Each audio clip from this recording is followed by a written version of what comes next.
Hey, it's James here from GoodGuitarist.com, and today I'm going to show you how to play that ultra famous riff from the beginning of Pretty Woman by Roy Orbison.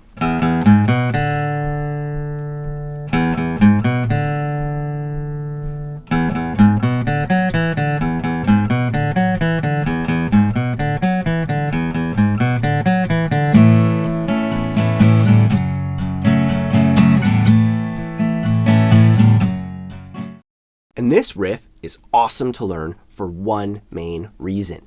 It uses your index and your ring finger, and they're like your pentatonic fingers. You know, if you were to watch any of your favorite guitar players play, those are the fingers that they use the most. And believe it or not, learning this riff is going to help you with playing bar chords because it puts you in that same kind of position, you know, where you have to put your knuckles a little bit more forward. You know, this is a great technique builder for more than, you know, we're not just going to learn how to play this riff. It's going to improve our technique too.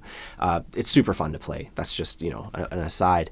As far as the rest of the song is concerned, let me know in the comments down below and I can teach it. Today we're just going to learn the riff and we're going to learn how to count along to it because, believe it or not, this song has some time signature changes. You know, it's a bit irregular, so we have to count in order to keep our place and to do it right. If you have not yet grabbed your copy of my free ebook, I have one for rhythm guitar and one for lead guitar. It's completely free. Both of them are free for all my subscribers. I'll put a link in the corner for that. Yeah, let's just get started. We start off on the thickest string and we pluck it 2 times.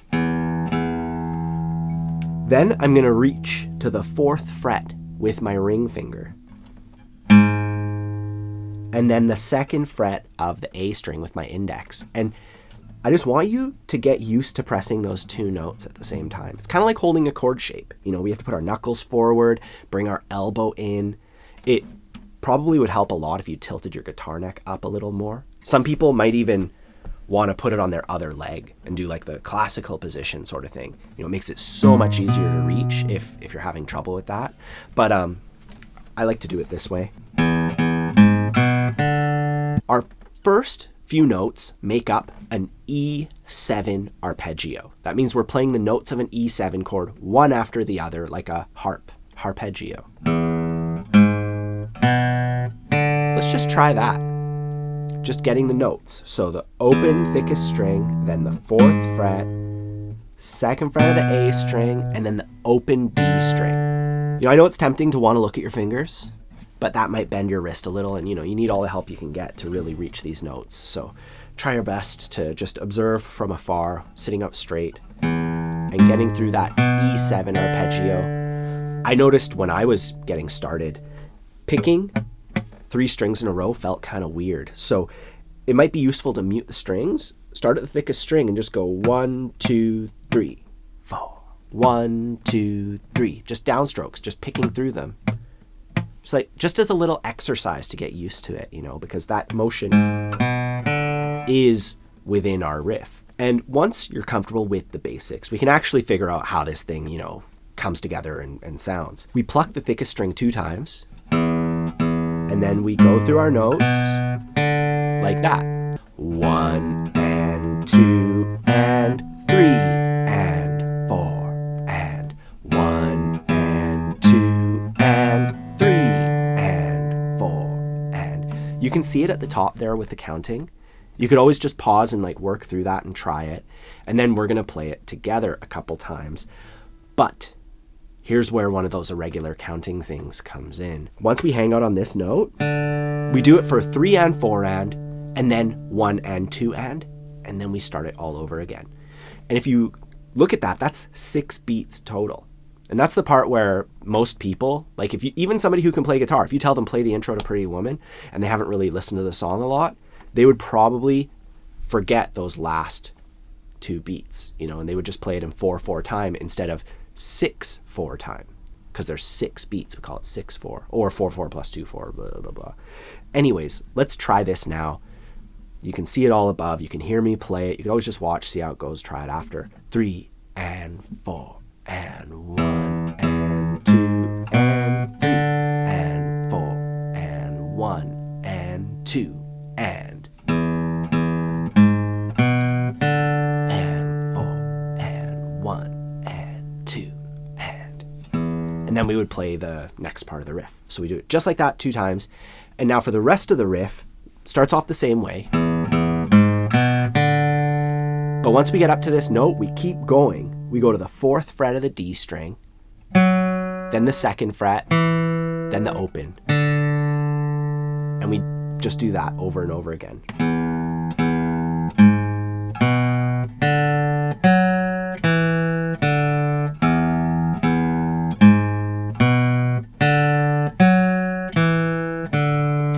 So you might want to just practice the second half of that only, going all downstrokes, 0, 4, 2, 0. You can see the counting. It's super straightforward because it's literally just playing on every single beat. The biggest thing in this tune that I want you to take away from it is getting that proper position so that it feels comfortable, so that you're not struggling with it. Like I said in my lead guitar ebook, I have like some warm-up exercises. I also have a page on my website with warm-up. What am I talking about? On my website, there's a page with warm-up exercises that are great for building up. We start up here and we eventually get to the thickest string, and it'll build up the exact issue and the exact technique thing that you need to play this. Anyways, let's do this now at a nice medium pace. The whole thing. 2, 3, 4.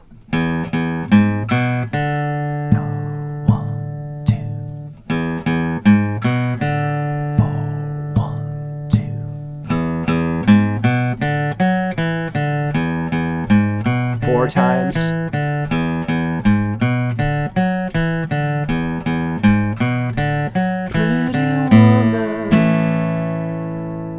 Now when it comes to the rest of the tune, it's like A, F sharp minor a couple times, then there's a D chord, and an E chord, and that's not too bad. There is that F sharp minor bar chord, but then it switches keys and it goes to D minor, G, C, A minor, which is pretty straightforward.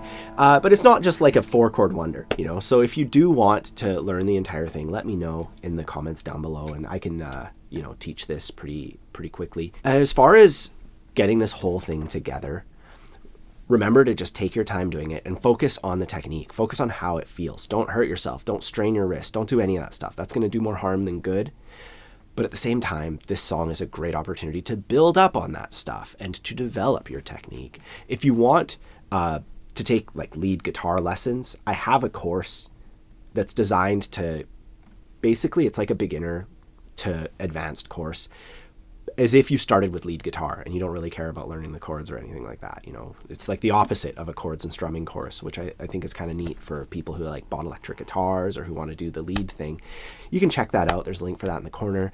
Don't forget to grab your copy of my free ebook for, all the exercises and everything that you need to build up your fundamentals.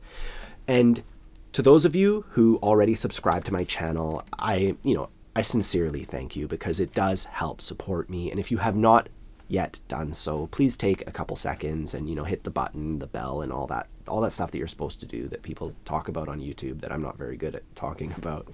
And if you have any questions, let me know in the comments down below.